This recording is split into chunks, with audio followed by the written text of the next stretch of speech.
Welcome. I'm your host, Malcolm Gallagher.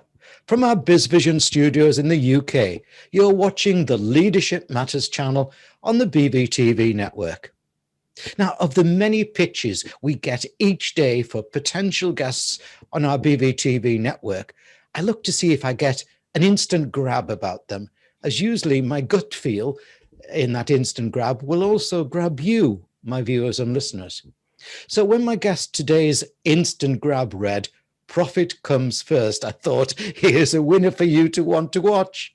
You see, in all the events I've presented in the past where an accountant or similar has been speaking, their usual definition of profit is, well, it's what's left over, after costs, etc. I think that creates a culture that profit's not important. My guest today helps businesses put profit first. He's achieved success the tough way to become a multimillionaire. So let's go get some profit learning from the Chief Profitability Officer of Profit Comes First. Welcome, Rocky Lalvani. Thank you so much for having me, Malcolm. Excited to be here with you today. And same to you. And I love that title, Chief Profitability Officer. It's spot on, isn't it? It is very much so. We need to focus on profit. That's the reason we're in business, to make money. And yeah, it goes too. Look, I'm super excited about talking to you today because you're so right, as I say, when most businesses don't look at their financial reports. I'll be talking to you in 3 parts. First part, we'll discuss the concept of profit first and why it doesn't happen. In part 2, I'll be talking to Rocky about the formula he suggests you use and how to apply it. And in part 3, we'll find out about how you can enhance your journey to success and hopefully emulate Rocky's own achievements. Rocky, before we get into our 3-part chat, though, can you please introduce yourself to my viewers and listeners? Who is Rocky Lalvani? So I'm actually an immigrant to the United States. Most people think I'm from Italy. I'm actually from India. And my parents came here a long time ago to essentially achieve the American dream. But when they left India, they were only allowed to take a small amount of money. So we started off on the wrong side of the tracks. But quickly, they kind of moved up the economic ladder. And when I was a young kid, what I would see happening is the parents would all get together from the whole group that had come over around that same time, and they would discuss success in America. They would discuss money. They would discuss opportunities. They would discuss how they were buying things and saving money. And so essentially, I grew up hearing money conversations and how to build wealth. And somewhere when I was a young kid, I was like, I want to become a multi-millionaire, right? That was my goal. And so I started reading the Wall Street Journal. I'd start reading magazines about how to build wealth and just studying the principles of what it is that it takes to do that. And then when I got out of college, I just kind of started on that journey of constantly saving money and building wealth. And I would always look around and I'd always be confused because I always wondered, we live in America, there's so much abundance. Why aren't more people wealthy? Mm-hmm. And what I came to find out is my experience was somewhat unique. Most people don't talk about money when they're growing up, or the money stories that they're taught are somewhat negative. We're constantly told money doesn't grow on trees. We can't afford that. Or if you're told that rich people are evil, well, you're not going to want to be rich because you don't want to be evil. And then our schools don't teach us money. I went through kindergarten through 12th grade. They never taught me money. I have a Bachelor of Science in Economics. They didn't teach me how to build wealth. I have an MBA. Even then, they don't show you how to be profitable in business and how to focus on that. They talk about all this other stuff and all these theories, but nobody teaches you how to build wealth. And money, I realized, was a taboo subject for many people. And if we're not going to learn about it, how are we going to hold on to it and build wealth? Yeah, I am so understanding of what you're saying. You know, I went to school, grammar school, all those sort of things, and nobody ever talked about money. I wish I'd learned about money instead of Latin. I'd be a lot further on in life now. Rocky, let's kick off our chat in part one about the concept of profit comes first. Why is it so necessary to understand this concept, and what brought you to it? So, as part of this whole journey of understanding why people were struggling with money, I learned something that really shocked me. And that was that most business owners don't look at their financial statements at all. And I was like, how do you run a business if you don't understand the business of business? And it turns out most business owners go into business to do the thing they love. You know, maybe they enjoy repairing and building. And so they go into a trade like that, or they're a baker and they love to bake, or, they want to go be an attorney. Well, in all of those situations, they don't really care about the financials and they're not interested in them. They want to go do the parts of the business they love. And quite frankly, I don't blame them.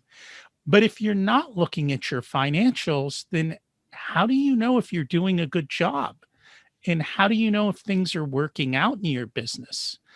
And I kind of get it. No one's been taught how to read the financial statements. And unfortunately, even your accountants are focused on the wrong things. And so we kind of alluded to that before with regards to the formula. For accountants, they've been taught that the formula for profit is sales minus expenses equals profit. So where does that leave profit? It's a leftover. It's something that you end up with. And so what Mike did in the book was say, hey, this doesn't make sense. No wonder business owners are struggling. Let's change the formula to sales minus profit equals expenses. Let's pay ourselves first. Let's make profit the priority. And let's live within our expenses and cut them down. And so that's kind of how we've turned things around. And this way, you still don't have to read your financial reports. You just know, take your profit first, pay yourself first. That's an age old concept that we all seem to forget and we don't implement. Yeah, yeah. I totally take your point about businesses not reading their financial reports. A major part of the work that I do is to help buyers, or sellers or vendors, as you call them, bid for contracts.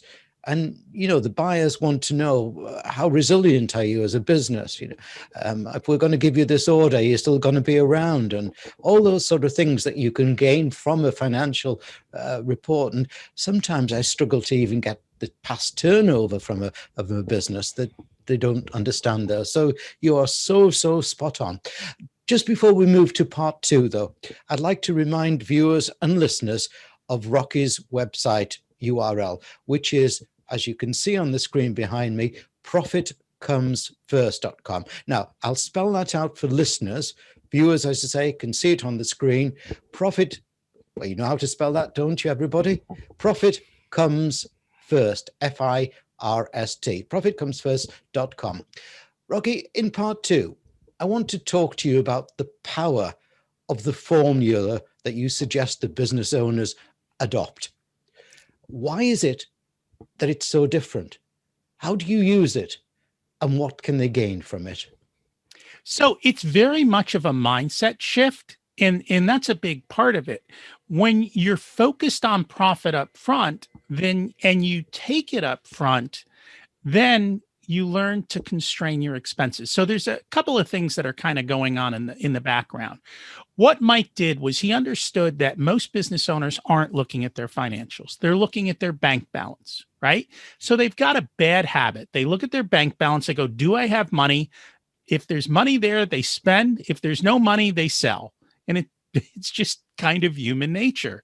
So what Mike did is say, hey, why don't we do the age-old principle, right? And you may have heard this. I don't know if Dave Ramsey is as familiar in England as he is in America, but he has an envelope system where when you get paid, you take your money and you separate it out into envelopes for whatever it's due. So you put your rent and mortgage money in one envelope. You put your food money in one envelope. You put your utility money in one envelope. And when it's done, you can't spend anymore, right? You got to learn to make choices. You turn the thermostat down or try and find something in the back of the cupboard. So Mike said, let's do the same thing for business. Let's create accounts and give every dollar a purpose. And so what he has is an income account. So all our money goes in the income account, and then we allocate it. So you said you were going to be profitable in your business. You created a business plan that said you're going to be profitable. Let's take aside a certain percentage and put it in the profit account. So now profit comes first. Then we take a certain amount aside and we put it into your owner's pay account, because you as the owner is the one who took the risk. You did all the hard work, and yet most business owners pay themselves last. We want to change that philosophy around. You get paid first because you're the one taking the risk. And then, of course, the government's always wants its cut, and most business owners forget to save for taxes. And so we set up a tax account and we put money into our tax account. And honestly, the cool thing with that is most of the business owners who do this, they still don't love tax time. But when tax time comes and the accountant calls and says, this is how much you owe, they know they have the money and they can stroke a check. So they get to sleep at night. It takes so much anxiety away. And then whatever is left goes into our operating expenses. And now we learn to constrain ourselves and we spend less. So that's all based on something called Parkinson's Law. What Parkinson's Law says is we will use up all the resources allocated. So as a business owner, if someone comes to you with a project and they say, I have 3 months and $100,000, you'll take 3 months and spend $100,000 on the project. But if they come to you and say, hey, I need it done in 3 weeks and I have $10,000, you'll find a way to be more resourceful and deliver that project within the time. And so what this system's designed to do is constrain your spending and make sure that you figure out ways to run your business on less. Brilliant, yes. And, it's so simple, isn't it? And I go back many, many years. I'm talking maybe over 50 years, up to 50 years, getting towards 100 years in the UK. And the man would come back from the shipyards or wherever he'd been working and bring his wife the money. And she then divided into little pots and jars and, and put it on the shelf. That's for the rent. It's simple, isn't it? She didn't have a computer then. It is so simple. And yet what I have found is doing simple is hard. Yes. Like we don't do that. Even today, how many people still, when the money comes in, divide it up like that? We stopped doing that. I don't know why. Yeah. Well, we haven't changed. We just moved from pots and jars here to spreadsheets. Yeah. But see, here's the problem though. When you use a spreadsheet, you still have this big pile of money that you look at. Nobody goes and looks at their spreadsheet. That's why physically putting it in a separate place works and spreadsheets don't. Excellent. That's a great thought. I must pass that on to my wife who controls everything. I don't know what I'd do if she had to go to a hospital or anything like that, because I'm not allowed to have the access codes. But that's another story, Rocky, for another interview. I want to talk to you now, Rocky, in part 3, and the next or parallel steps to achieving success. So we've got the formula, we've got an understand and grasp the profit comes first concept. What else do we need to hopefully do to emulate the success that you've achieved? So, a lot of people will come and say, wait a minute, just before you told me that you had $100,000 project and now you expect me to get it done for $10,000. How is this even possible? And so what I do is I tell people, if you think back to Pareto's principle, which is the 80-20 rule, right? In life, 20% of what we do provides 80% of the results. And the corollary to that is 40% of what we do provides 96% of the results, which means that we're wasting a lot of time and money. 60% of our time and money give us 4% of the results. And that's just unproductive. And so it's taking the time to figure out what is that 40%, what is so productive, and where do we actually get most of the value, and what is it that we can eliminate. So many business owners, they spend money on what we call vanity, right? Yeah. Oh, I need a truck. Instead of buying a used truck that gets the job done, they go out and buy this big fancy pickup truck. They think customers don't care if you have a fancy pickup truck. And the fancy pickup truck isn't going to get the work done any faster or better than a basic pickup truck. But we all want to kind of enjoy life a little. But unfortunately, in business, you need to constrain yourself and bring your spending in line. And so that's how you're able to do that. The other thing is, I know for a lot of business owners, opening all these accounts seems very difficult, time consuming. And what I tell people is just start with one account. So set up one account and just put 1% of your sales in it and just watch it over time. And I think you'll be shocked at how much money is in it at the end of 3 months. And when you see the money at the end of 3 months, you might be a little bit more motivated to take the next step, which is just to put 2% in that account. You'll never miss $1 out of 100, right? We waste the money. And so taking these little steps towards success will help you to go about kind of creating this wealth. The thing you'll notice about this system is you aren't looking at the spreadsheets. You don't have to keep spreadsheets. All you have to do is put your money where it belongs, give it a job, and then let it do its job and constrain yourself. And it's really simple. And any business owner can do this. It doesn't matter how small you are. We've got people who were startups in 2020 who did this in 2020.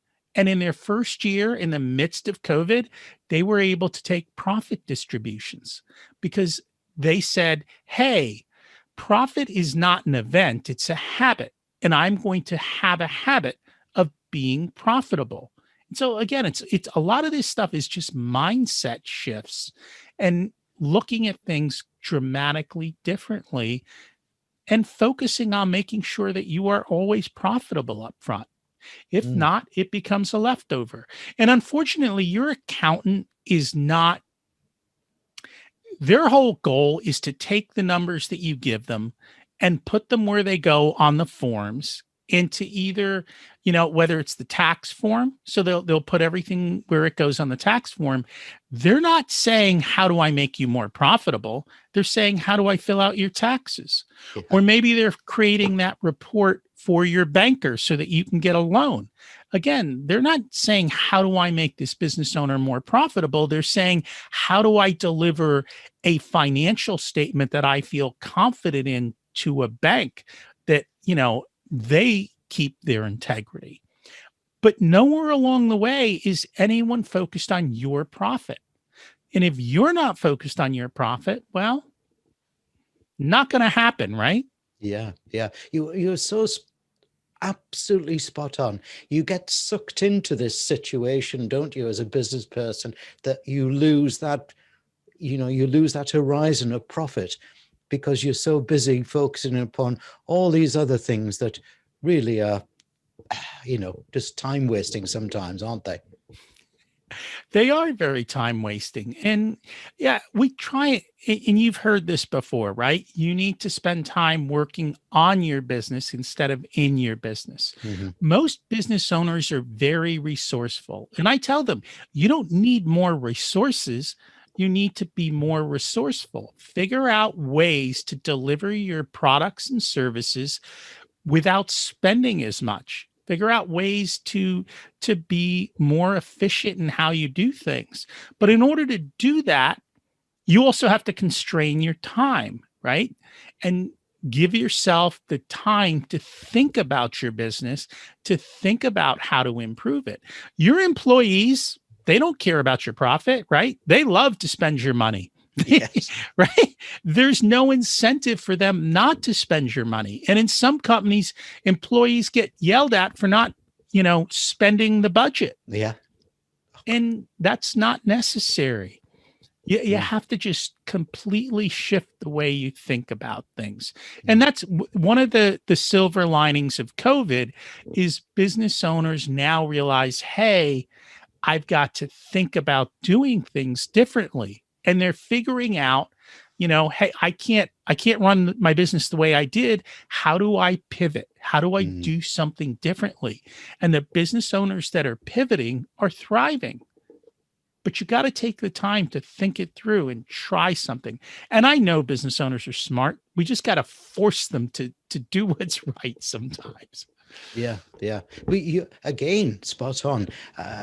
We're a case in question here at BizVision. We're a small business, my wife and I, and we've been going for 30 years or so. And, we've had to pivot because we were not allowed to travel now, in lockdown and everything like that. And we started then, right, let's go into all the costs. And then what we did was to challenge each other, because you can get these things where you think they're sacrosanct, oh, definitely need that, oh, I definitely need that. Actually, you don't, So you don't. And that's what I tell business owners. Here's another action step you can take this week. Go get the last 3 months of your spending, whether it be your credit card or your bank statement, and go down every single line item and ask yourself, is this necessary to deliver my product or service to my customer? Do I have to spend this? And then for some of your things, you may say, well, I need to have this software to deliver services. Ask yourself, do you need the level of software that you're paying for? We all tend to sign up for the top line, not realizing, hey, I just use the most basic of features. I could probably save hundreds of dollars by just dropping down to the basic tier. Or, oh, I stopped using that software 2 years ago. I'm still paying for it. Oops, I forgot to cancel something. Yes. And it's go through your things and challenge every bit of spending. And then call up some of your vendors and say, hey, times are tough. Anything you can do for me? Insurance company, like I did that earlier this year. I sent an email to my insurance company. Hey, anything you can do for me? Next thing you know, our rates get lowered. Yeah. And that can happen for every single line item on your business. And it takes a phone call or an email to do it. There's actually businesses that will do it for you if you don't want to do it, or find somebody in your company to do it for you. So if it's not you, you said you're in business with your wife, maybe your wife wants to go through your numbers and look at them. It's really nice when you have the one spouse being the spender, let the other spouse go through the numbers, because they'll challenge you on everything. Honey, why are you spending all this money? Yes. And they'll force you to take some action and to cut a little bit of spending. I mean, that's the reality. We all spend too much. The first time we did it, we got rather defensive with each other. And then the second time we got easier. And now we've always had an open conversation about money, always, all those years. But now it's almost fun now. Turn it into a game. Who can find the most cost? And when you gamify stuff and you make it fun, it no longer becomes about you and her. It becomes about winning the game. Yeah. Right. It's like Monopoly, right? Let's win the game of Monopoly. Let's win the game of life. Let's win this financial game, because the reality is someone's going to get rich. It's either you or the guy you're handing your money to, but somebody's getting rich. Why not you? Yes. We had an interesting case in question. We've got a bank gold card that, for our business, and which was useful for when I was traveling a lot. Now I'm doing all this online there, and it's £70 or what that is in dollars per year per card. And it just suddenly comes on your card. So my wife said, well, we're not using it. The benefits in there we're not using because you're not traveling. So she rang the bank up and they said, oh, okay. And just not, they're still providing the card, and off goes £140. That's a lot of money to save. For a 2-minute phone call. Spot on. Yes. Think about it. If you took an hour and made 30 phone calls, that's thousands of pounds. Yeah. What we're up to now is that we're documenting all those savings that she's made since we pivoted to being online last February, March there, to reward ourselves. And you should. You work hard in your business. You deserve to reward yourself. That's the cool thing about having a profit account. We tell our business owners, when it's time for your profit distribution, go reward yourself, reward your families, enjoy the fruits of your labor. Life is short. Enjoy it. And you can use some of your profit to pay down your business debt so that, you're on stronger footing. A lot of our guys, most of the people who do this, they love to tell stories of what they spend their profit on. Some of them use it for travel. Some of them use it to splurge on a hobby that they might otherwise feel guilty about spending on. But they say, you know what, 10% of my profit, I'm going to splurge on my hobby and I'm going to enjoy it. And that's okay. Have fun. Enjoy life. But do it intentionally. And that's the problem. I think we're all so busy. We've lost taking the time to be intentional with how we do things. Absolutely brilliant. Now, just before I finish, Rocky, I just want to remind everybody again that to pop along to your website, your URL, and it is, as viewers can see, profitcomesfirst.com. But again, for readers, listeners, it's Profit Comes First, FIRST, profitcomesfirst.com. I trust everybody that's watching and listening that your mind, like mine, is buzzing now, and that you'll no longer regard profit as the bit that's left over, but rather it's what you're about. And for that, I'll thank everyone. Thank on everyone's behalf, the Chief Profitability Officer from Profit Comes First. Thanks for a great interview, Rocky Lalvani. Thank you so much for having me. It was a blast to join you today.